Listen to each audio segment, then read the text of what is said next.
Welcome back to GameChanger. So first thing we're gonna do is take the clippers and just like shave it all off.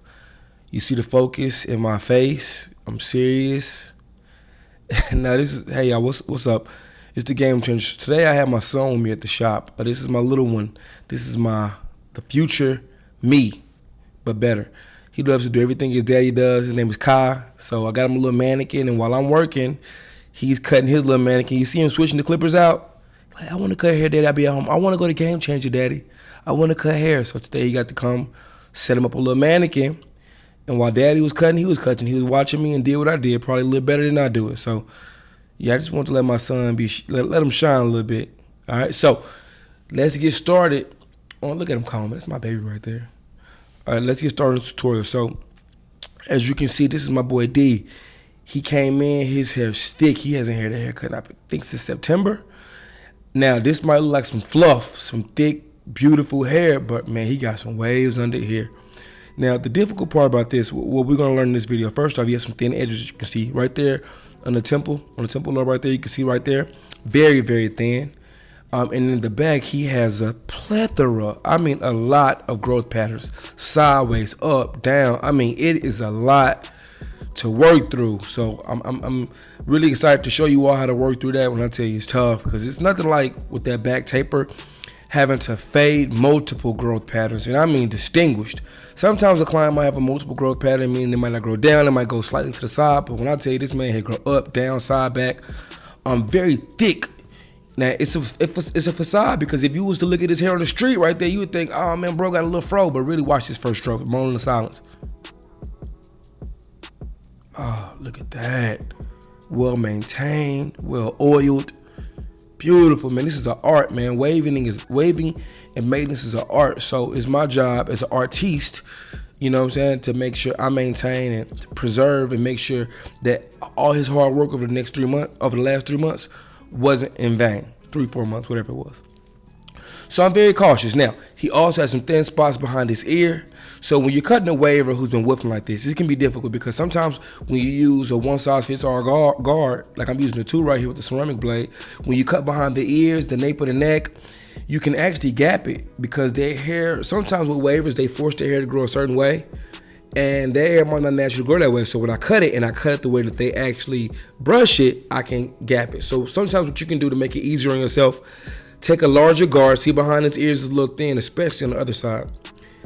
Take a larger guard and you cut the hair down first. And then now that you got most of the primary bulky hair out the way, and you can get a better visual of the scalp and see which way the hair grows, now you cut it down with the desired length guard.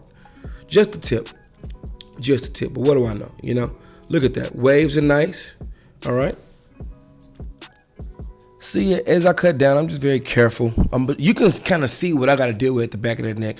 You'll see it more when it's time to work that. But yeah, right here, I'm just cutting all the hair down. I'm very careful. I'll cut his hair before, but if this was my first time cutting his hair, especially when look behind his ears, just thin, right? A little thin, not too bad. If this was my first time cutting his hair, I'd be very cautious. I would look for certain spots. See thin areas right there.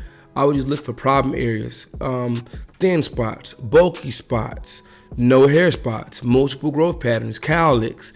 You know what I'm saying? Things that I like to foreshadow. Now let's stop talking. Look at this.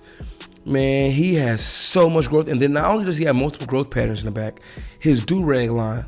Usually clients who wave, who are consistent, very adamant wavers, that line I just pointed out with my fingers, the do-rag sits there so much that it can not make a permanent line, but a very strong line that you'll have to work out. You'll probably have to use a warm rag to get out, but as I'm cutting them, that can cause me a problem. So I'll show you all how to work around that. Primary line.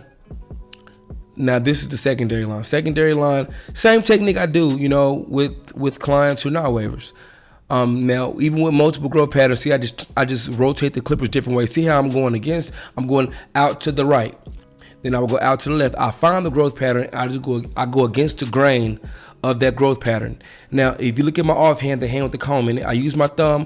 What I'm doing is it's a guide point for my cutting hand. I stretch the skin, and I'm just working out areas. So when you're cutting a client with multiple growth patterns, you're going to have to do a lot of switching, a lot of toggling with the clippers. Cut in a C-type motion, so you kind of angle it in and out.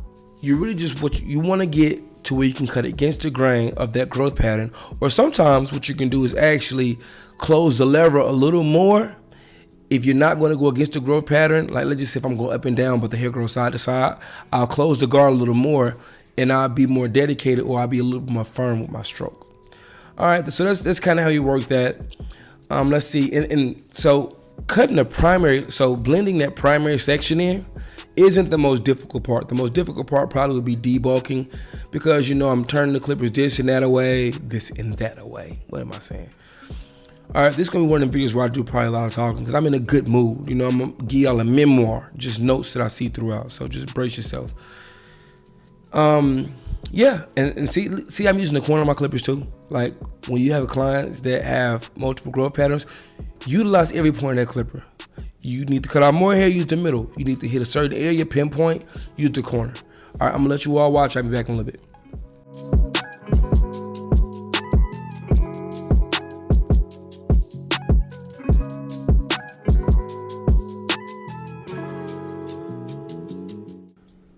All right, so now it's time to debulk.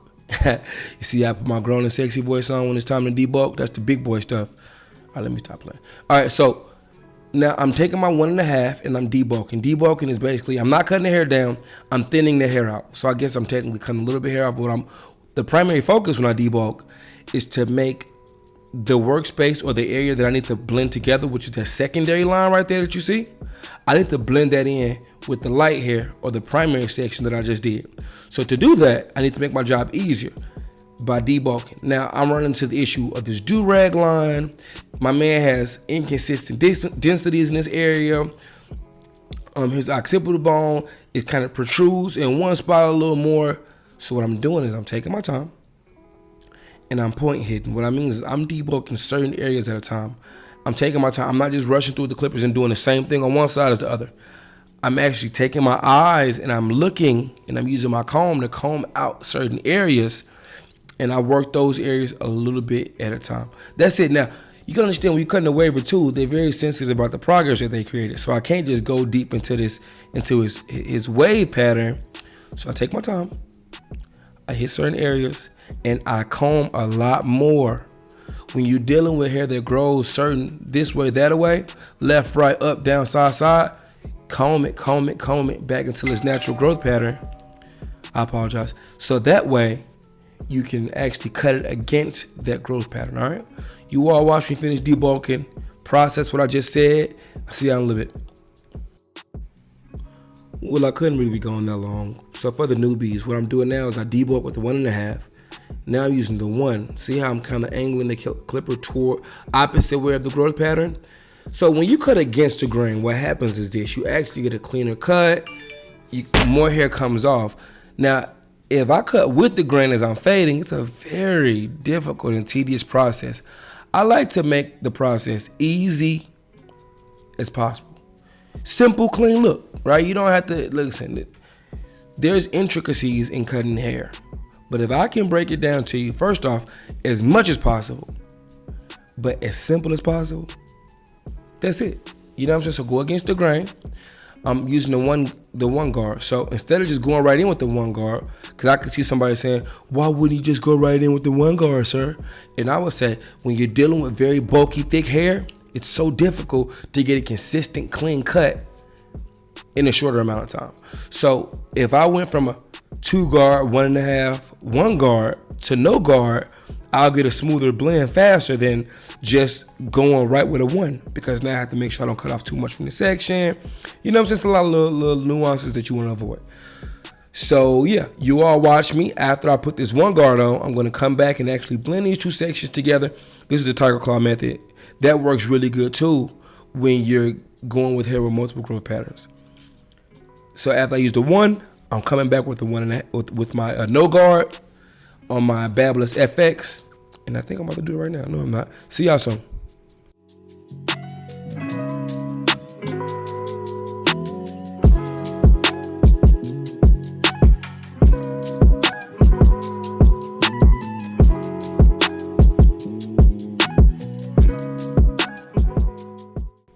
All right, here we go. So now it's actually time to blend the two sections together. And I'll do a dedicated video to just debulking, right? But right now we're kind of in the process of this haircut, so let's finish this haircut. Now, as you can see what I'm saying more now. Now that I debulked, you actually can see the multiple growth patterns. This just requires patience. See how my clippers are switching from left to right, up, down. Take your time. Your job is to manipulate the hair so that way you can give it the best desired look. Simple as that, right? When you become a master of manipulation, then you master the craft, because it's manipulating thin spots. It's manipulating different growth patterns. It's manipulating bulky hair, thin hair. When you master manipulation of the clippers and of the client's hair texture and type, now you win. All right, so now I'm blending, lost everything.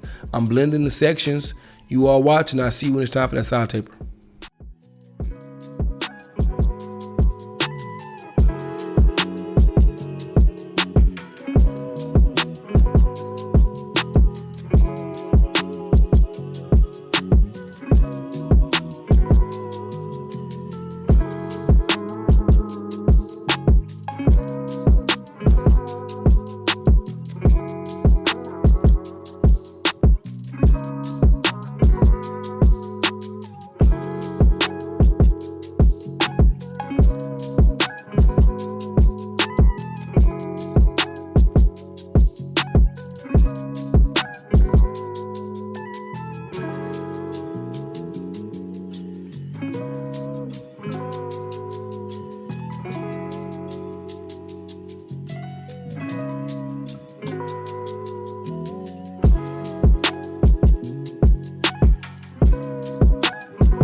So I thought I was gonna wait for the side taper, but let me just show you something. See, look at this. His hair literally grows away from the edge up. Now I go with the grain and debulk. See, I got a little closer for y'all to see. See the growth patterns? See the multiple growth patterns? See how it grows this way? I'm just trying to show you that with my comb, and that's also where he keeps his do-rag. And I just work the clippers from multiple angles. All right? See y'all shortly.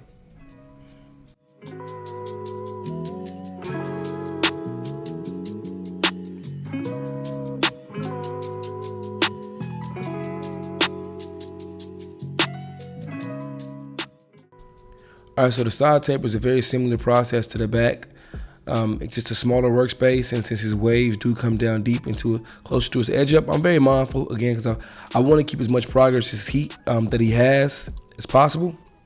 But at the same time, I can't let that interject with my job. Like, I get a lot of waivers. I've seen videos, bro. The barber been like, I'd rather have a chili bowl than the barber cut my. I'm like, bro, no, I'm not doing that, fam. So, I believe there's a fine medium between quality of cut and then the progress you've made, because I still got to do my job too, if that kind of makes sense. Alrighty, so the primary line, so I guess I'll use this time to give more of a detailed breakdown of the system for the new people.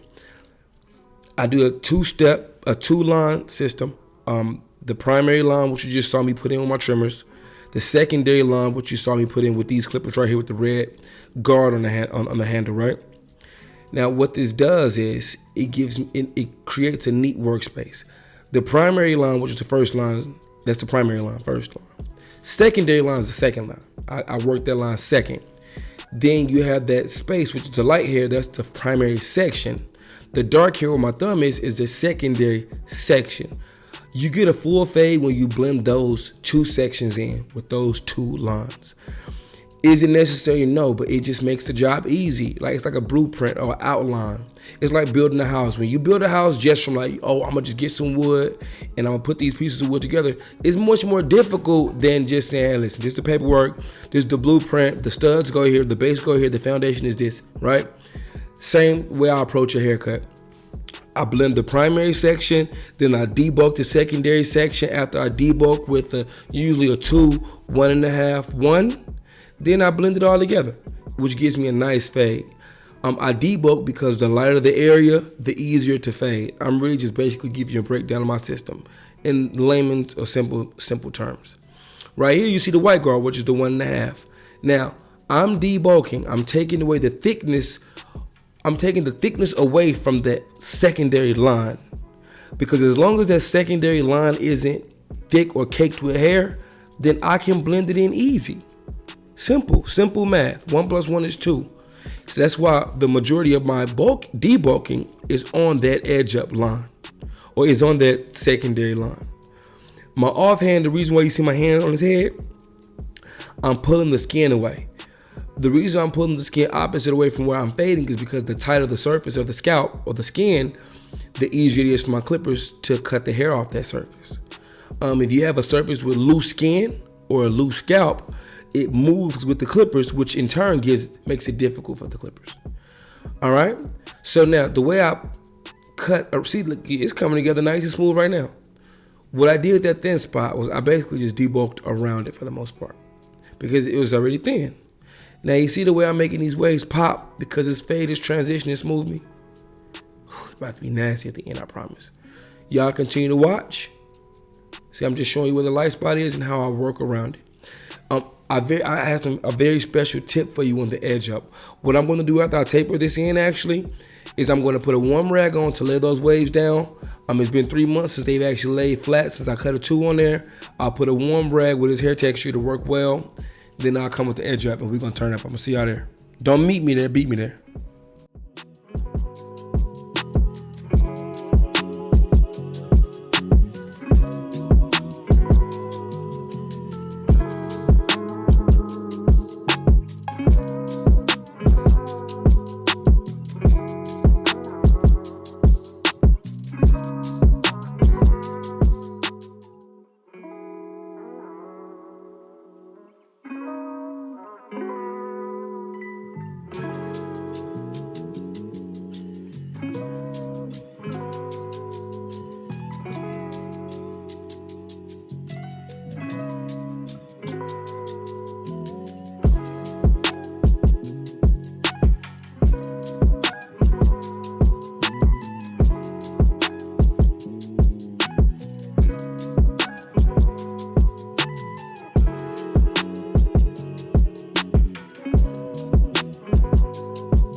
Oh yeah, I also get why do you cut with the broken guard? Is it because of some special ancient technique that you learned when you was off in a foreign country, learning how to be a Jedi Knight barber?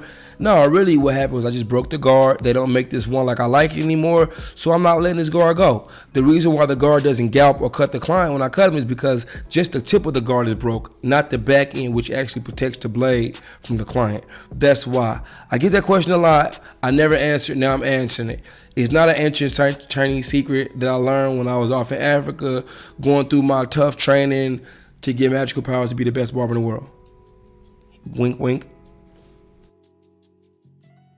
Time for the edge. The first thing I'll do, this is my first step of debulk. I just want to I cut it down to about a 1.5 or 1, a little bit less than what the haircut is. That's a tip right there.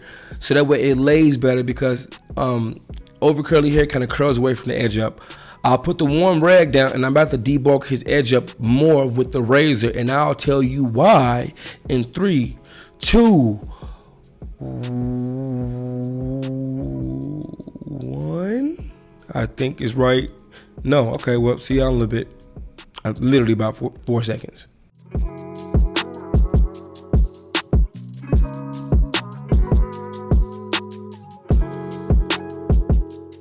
Right, so first step, take shave gel. I'm actually about to create my own shave gel. I'm meeting with a chemist. It's gonna be some dope, so y'all stay tuned for that. I apply quite a bit of shave gel, right? The more shave gel, because it's kind of weighted, the more the shave gel, the heavier it is on the edge up, it lays the hair down. Now right here, what I'm doing is debulking the edge up, razor over comb. Why do that, bro? Why are you doing that? So what happens is his hair has inconsistent densities in it. So not only does this even the thinness out of his edge up, or the thickness out of an edge up, but it also lays the hair down because the hair is not so curly and thick. It'll lay down on the edge up. I stretch the edge up from top to bottom to give it a nice clean look. I don't care what these YouTube and TikTok barbers are telling you. Don't be pushing these edges back for the glory of the cut. Take your time, do it the right way. The hair is thicker than you may think. Edge it up nice and smooth, and that's the process. Y'all keep watching. I still have to show you how I do the back edge up. But see how I'm holding the blade? So I like to hold the razor on the neck of the edge, the neck of the blade, so that way I can add more weight and pressure, which gives me a crisper cut. The reason why I'm stretching the skin, because the tighter the surface, the easier it is for my razor to work. I'm gonna let y'all watch. See these little hairs I'm hitting? This is a silent process. I'll see you soon.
So back of the edge up, I comb the hair out, and I leave it as far as possible. Get the little loose hairs off the neck, and that's simple. I hope y'all enjoy. It's not much to really say back there, so I've talked about this a million times in the video. Keep it nice and natural. We'll talk about angles and slopes. Do you go straight down? Do you go at a V? In another video. I want you all to stick around so you can see this before and after, because it's crazy with a capital K. No, I'm just playing. I know it's a C. I'm playing. All right, so it's nice. Stick around for the before and after. Always hit the edge up with the trimmers at the end. I also pull them shears out to get them little loose legs off. I hope I did in this video, because if not, I'm a hypocrite. And y'all stick around, stay tuned. I appreciate y'all so much. Subscribe, like, man, subscribe to the goddamn channel. Stop playing. Just subscribe. And like the video too. Y'all be playing and shit. I'm gonna give y'all the good content. Just like and subscribe. It's free. Take care.